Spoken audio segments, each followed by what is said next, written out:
You just finished up your first term. What would you point to as your biggest accomplishment in the last 2 years? Well, just working in the district, we got a lot of things done. $40 million for the Gray bypass around Gray, $75 million to finish Sardis Church Road road expansion, $58 million to finish the Jeffersonville Millerfield Road, which has been on us for about 25, 30 years. Why is that one taking so long? Well, first of all, it was not the state. The feds got involved. Number one, there was a house right on the corner of Walnut Creek Bridge. If you head in the east, that was on the historic register. The lady had been staying there since she was 13 years old. And she passed, unfortunately. And then they did some renovations to the house, which took it off.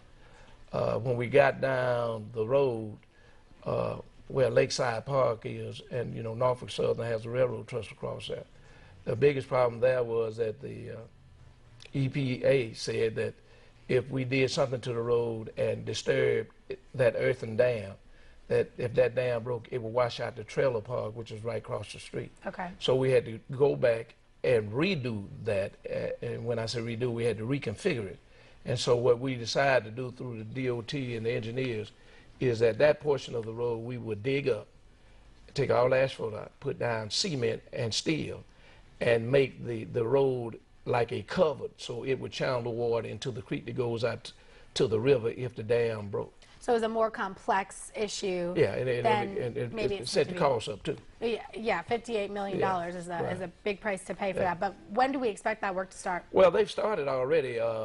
They've started acquiring the property. They've had meetings with some of the property owners.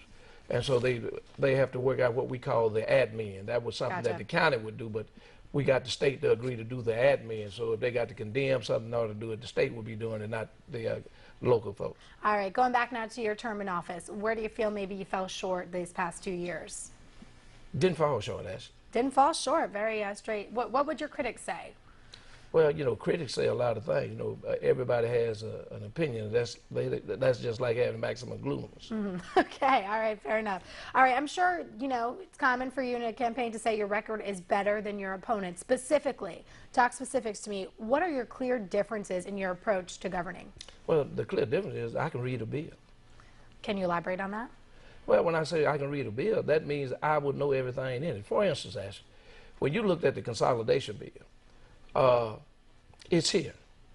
But that was a bill that dealt with changing the total operation of government in the city of Macon and county. You should have known everything in that bill and every little piece, dissecting. For instance, there was a piece in there that said that by an act of the General Assembly, the delegation could come back and change partisan elections to non-partisan elections for the Macon bill consolidated government. That was in the bill. My opponent and the others said, they got tricked. You didn't get tricked. It's in black and white print. You signed the bill. So if you didn't want that in the bill, you did not have to sign that bill. You could have reconfigured the bill. I mean, we were operating from a position of strength, not a position of weakness. When you've brought this up in the past in our conversations about the consolidation bill, it's come and it's here. Yeah. So why keep bringing it up at this point? Why is it relevant to? Well, I think it's relevant that folks know what actually happened because folks are sugar-coated. Everybody go on to Atlanta and cried alligator tears in the well. We had a deal. The deal was in black and white print. Everything that happened in consolidation was in black and white print. They've not deviated from that one step whatsoever. Aside from, you feel that you can read a bill, more so than your opponent, what are some other things that set you apart from her? What makes you the better candidate? And aside from your experience, you've been there for a long time, we know that, but what specifically about David Lucas? Well, how do you take experience out when you've done something, Ashley? Well, talk to me then specifically about your experience. I mean, let's look at it. When you start talking about job creation, let's talk about GEICO and the 4,300 jobs came out because of the expansion.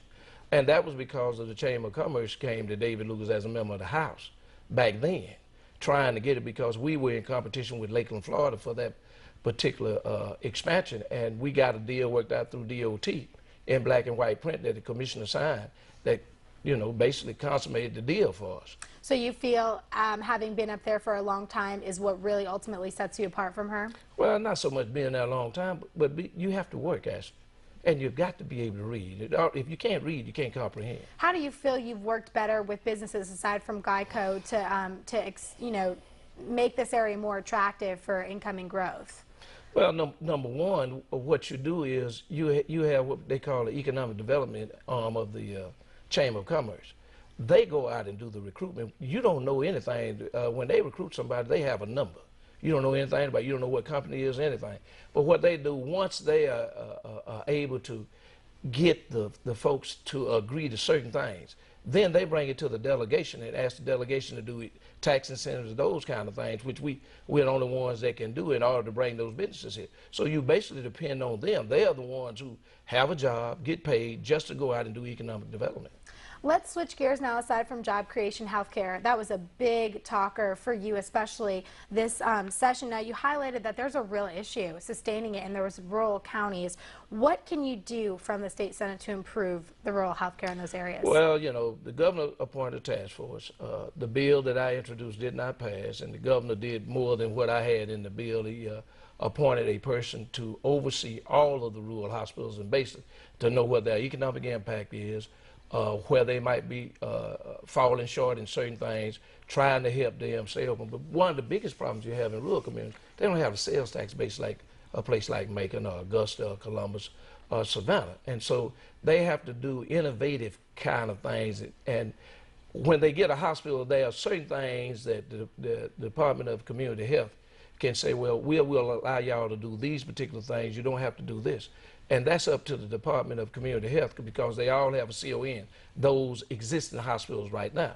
The other part of that executive order allows the commission to go into rural areas like Southwest Georgia, which has the third highest insurance rate in the nation, because they don't have anything. I mean, if you leave Americus, Georgia, and go to Fort Gaines, Georgia, on the Alabama line, that's 65 miles. There's not a drugstore, a doctor's office, a clinic, or anything. So it gives you an opportunity to do some of those things. And what we did in the General Assembly, we put in a little bit over $1 million so that they could qualify for what we call federally qualified health centers, about $250,000 a piece for them to match the federal money. And 3 of those are in Southwest rural Georgia. We have Brooks County, Decatur, and Clay County. The other one was in Gilmer County. So we've worked all across the board trying to deal with rural health care. One of the communities that was really affected was Walker County. That is on the Georgia-Tennessee line, basically Chattanooga, Tennessee. Right. And they had about 850 employees, and they were getting ready to close. And so by what the governor did with this executive order is put in a stopgap measure to keep that hospital from closing. We still got a lot of work to do because one of the biggest things is the funding. And you got to realize that we did not accept the Medicaid expansion, right, which was a lot of money. So we've got to find a way to fund these rural hospitals because there are jobs in those communities. I want to pause you for a second. Going back to that executive order, the governor's executive order basically tells these hospitals that they need to scale back on their services. Is that correct? No. That's not correct. No, that is not correct. What the governor's executive order did was to have the Department of Community Health, which is Commissioner Clyde Reese, to be able to go in and say there are certain things that we will allow y'all to do and we won't allow y'all to do, but we're going to keep the doors open so that folks will have health care. So then, in essence, it can perform all the duties it was performing before. It can if they find the financial resource to do it, but Okay. it also allowed them to be able to scale back rather than to have to go to DCH and then go through the CON process and have things taken away. Okay, so there might be some scale backs just depending Right. on the financial situation Right. of that institution. All right, switching gears now, I want to talk a little bit just about the Democratic Party as a whole. You know, I was up in Atlanta this session. I saw you fight in the well for some bills, one in particular regarding abortion. You know, you don't have a big voice up there as a Democratic leader. You know, you've got a supermajority if you look at both the House and the Senate. Do you feel like the Democratic Party is a dying entity? No, it's not. That's what you'll see in the next couple of years. You're going to watch the Democratic Party come back. What you have to understand is it runs in cycles, but there are a lot of things that people all over the state of Georgia are tired of.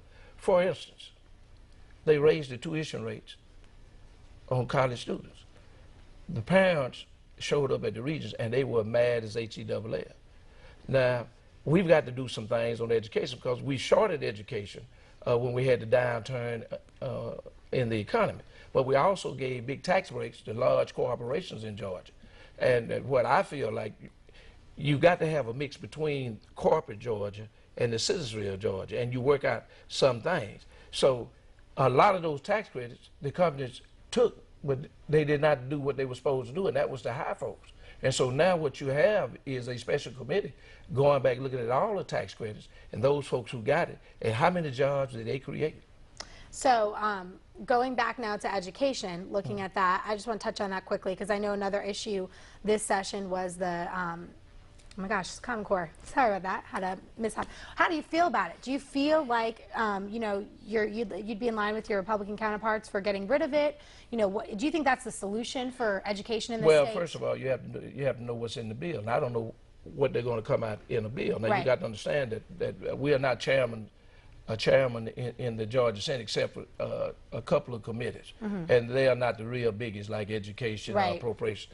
So you have to find out what's actually coming in the bill before you decide what you're going to do and what you're not going to do. You might say that I'm not going to do something, and then the bill might make more sense. Then you have to change. So it's just going to matter how they kind of handle that going forward because, again,